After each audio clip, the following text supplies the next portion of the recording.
একজন জিবিএস এর পেশেন্টকে আপনি কিভাবে ফলো আপ দিবেন? জিবিএস এর পেশেন্টকে ফলো আপ দেওয়ার জন্য প্রথমত পেশেন্টের কাছে গিয়ে আমাদেরকে জিজ্ঞেস করতে হবে যে তার কোনো শ্বাসকষ্ট আছে কিনা? যখন একটা পেশেন্টের শ্বাসকষ্ট শুরু হবে তার মানে বুঝবেন যে এটা একটা ডেঞ্জার সাইন এবং এই পেশেন্টদেরকে কিন্তু আমাদেরকে আইসিইউতে এডমিট করতে হবে।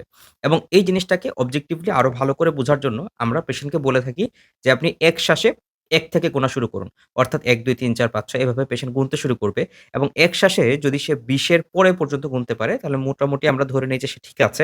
কিন্তু যদি তার ব্রেথ কাউন্টটা যদি ধরেন ১৫ থেকে ২০ এর মধ্যে হয়, তার মানে তার কিন্তু একটা মাইল্ড টু মডারেট ইম্পেয়ারমেন্ট আছে। এবং এটা যদি ১৫ এর চেয়ে কম হয়ে যায়, তখন আমরা বুঝতে পারি যে পেশেন্টের রেসপিরেটরি ফেইলিউর এর দিকে ডেভেলপ করে যাচ্ছে। এবং এইটা ছাড়া আরেকটা জিনিস আমরা করতে পারি যে ডায়াফ্রামকে ইনভলভ করল কিনা বোঝার জন্য কিন্তু আমরা একটা জার্ক দেখে ফেলতে পারি। ডায়াফ্রামকে ইনভলভ করল কিনা দেখার জন্য আমাদেরকে কি দেখতে হবে? বাইসেপস জার্ক দেখতে হবে। সো বাইসেপস জার্ক দেখার মাধ্যমে আপনি ডায়াফ্রামকে ইনভলভমেন্ট বুঝতে পারলেন।